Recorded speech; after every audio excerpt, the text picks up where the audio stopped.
Alors, dans cette partie, on va découvrir comment se déplacer dans notre espace de travail dans Photoshop. Alors, ici, on a une image et on aimerait bien zoomer, par exemple, sur une partie de l'image pour aller retoucher précisément, par exemple, une fenêtre. Alors, le premier outil qu'on peut utiliser, c'est l'outil Loop ici. Donc, on va cliquer dessus. On peut également appuyer sur la touche Z. Donc, c'est le raccourci clavier pour accéder à cet outil. Donc là, par exemple, si je sélectionne mon outil de déplacement, j'appuie sur Z et automatiquement je passe avec ma loupe. Par défaut ici on est avec le plus, donc c'est-à-dire que quand on va cliquer et glisser sur notre image, on va zoomer dans l'image. Alors le zoom va se faire en fonction de là où est mon curseur. Donc si je veux zoomer sur la fenêtre ici à gauche par exemple, je place mon curseur au-dessus de la fenêtre, je clique et je glisse, et là vous voyez que ma zone de travail se déplace à l'endroit où j'ai cliqué avec mon curseur. On a ici l'option pour reculer, donc la loupe moins. Donc là, ça va faire la même chose, mais cette fois en reculant. Et on peut également accéder à ces deux options avec un raccourci clavier, c'est-à-dire avec la touche Alt. Donc là, vous voyez que quand j'appuie et que je maintiens la touche Alt, mon curseur change et l'icône ici change en haut. Donc ça me permet de rapidement passer du mode de zoom in au mode de zoom out. Je peux également tout simplement cliquer et glisser dans un sens et dans l'autre. Donc c'est-à-dire qu'en cliquant et en glissant vers la droite, je zoom in, et en cliquant et en glissant vers la gauche, je zoom out. Donc voilà pour le zoom in et le zoom out. On peut aussi choisir de désactiver le zoom défilant, donc c'est-à-dire que par défaut, vous voyez que en cliquant et en glissant, c'est assez interactif. Si je clique ici pour décocher cette option, le fait de cliquer cette fois-ci dans notre image va définir un rectangle de sélection dans lequel on va recadrer donc notre zoom. Donc c'est une option qui était en fait par défaut avant dans Photoshop, c'est-à-dire qu'à chaque fois qu'on faisait un zoom, c'était ce rectangle qui apparaissait. Dans les dernières versions, ils ont rajouté ce zoom défilant qui est un peu plus interactif et qui permet de réajuster notre zoom à la volée. Ici, on a trois boutons ici qui nous permettent de nous mettre à 100% sur nos pixels, d'adapter l'image à l'écran ou de la mettre en plein écran. Maintenant qu'on a vu le zoom, on a également la possibilité cette fois de se déplacer dans notre image, puisque quand on est à un niveau comme celui-ci, donc quand on est en zoom out et qu'on essaye de prendre la main pour se déplacer, vous voyez qu'on ne peut pas déplacer l'image puisqu'on la voit dans sa globalité. C'est uniquement quand on va zoomer à l'intérieur de notre image que cette fois-ci la main va devenir utile et qu'on va pouvoir déplacer notre image ici. Donc ça va nous permettre de nous déplacer dans ce qu'on voit. Alors attention, on ne déplace pas les pixels de l'image en tant que tel, donc c'est-à-dire que je ne fais pas un déplacement ici des pixels comme cela, je me déplace vraiment à l'intérieur de mon espace de travail.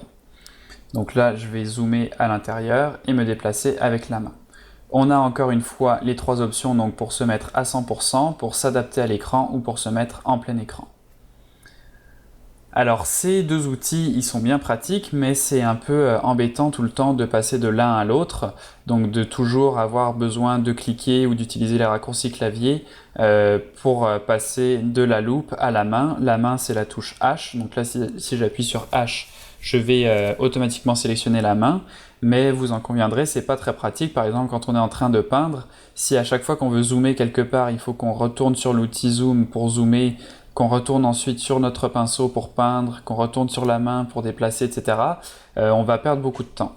Alors, il y a deux raccourcis clavier qui sont dans ce cas très utiles, qui est le raccourci CTRL et le raccourci barre d'espace. Alors si par exemple je suis avec mon pinceau ici, et que je veux dessiner à un endroit de mon image, par exemple ici, et que cette fois-ci je veux zoomer out de mon image, sans avoir à repasser par l'outil Loop, eh bien je peux appuyer et maintenir la touche CTRL et la barre d'espace, et vous voyez que mon curseur se transforme en loop et que je peux donc cliquer et glisser pour zoomer in et zoomer out de mon image.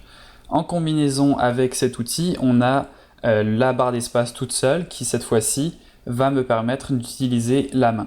Donc en appuyant et en maintenant enfoncer la barre d'espace, je peux momentanément utiliser la main pour me déplacer.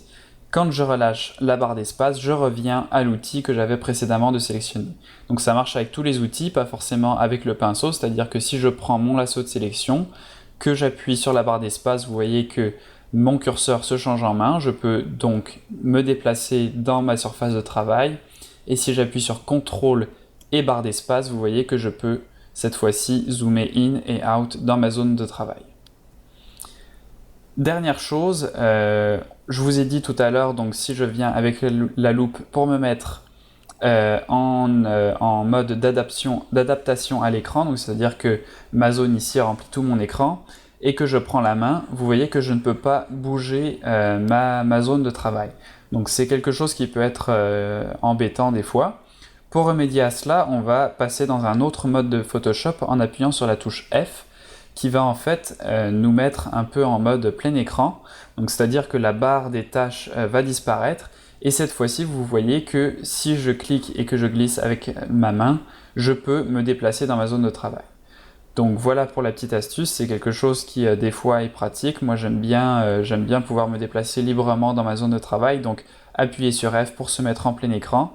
Si j'appuie sur F de nouveau, cette fois-ci on va se mettre dans un mode encore plus plein écran, donc c'est-à-dire que toutes les barres d'outils disparaissent et il ne me reste plus que mon image. Et si je rappuie une nouvelle fois sur F, eh bien je reviens au mode par défaut où je ne peux pas cette fois-ci donc déplacer mon image avec la main. Pour finir, on a en dessous de la main, donc si je fais un clic droit sur cette icône ici, je vais pouvoir utiliser l'outil rotation de l'affichage qui va me permettre de faire une rotation de ma vue. Donc ça peut être pratique des fois quand on fait du digital painting pour venir peindre dans une certaine orientation. Je peux cliquer ici sur réinitialiser la vue pour la remettre comme par défaut. Je peux aussi rapidement remettre ma vue par défaut en appuyant sur la touche échappe de mon clavier, ce qui va avoir pour effet de remettre ma vue comme par défaut. Je peux donc également accéder à cette option avec le raccourci clavier R, tout en ayant un autre outil d'activer. Donc c'est-à-dire que comme pour les raccourcis clavier qu'on a vu pour le zoom et la main, donc CTRL, barre d'espace et barre d'espace, on va pouvoir par exemple avec l'outil pinceau sélectionné rapidement faire une rotation de notre affichage en appuyant sur la touche R, en la maintenant enfoncée et en effectuant une rotation de notre espace de travail. Si je relâche la touche R, vous voyez que je suis de retour avec mon pinceau. Donc on appuie sur la touche R, on la maintient enfoncée, on fait notre rotation, on la relâche. Et si jamais on veut remettre notre vue par défaut, on appuie sur R, donc on maintient R enfoncé, on appuie sur échappe pour remettre notre vue par défaut, on relâche R et me voilà de retour avec l'outil pinceau. Donc voilà comment se déplacer dans notre zone de travail. Donc c'est des raccourcis qui vont vous devenir très familiers. Vous allez voir qu'à la fin on n'y pense même plus. On est avec notre outil pinceau et on va très rapidement venir zoomer, se déplacer dans notre image pour aller là où on veut. Donc habituez-vous à travailler avec ces raccourcis clavier. Je vous déconseille fortement de passer directement par ces icônes. Vous allez perdre du temps et se déplacer dans notre espace de travail, c'est vraiment le truc qu'on fait tout le temps. Donc vraiment, c'est une bonne habitude à prendre que d'utiliser ces raccourcis clavier. Donc voilà pour cette partie sur la navigation dans l'espace de travail de Photoshop.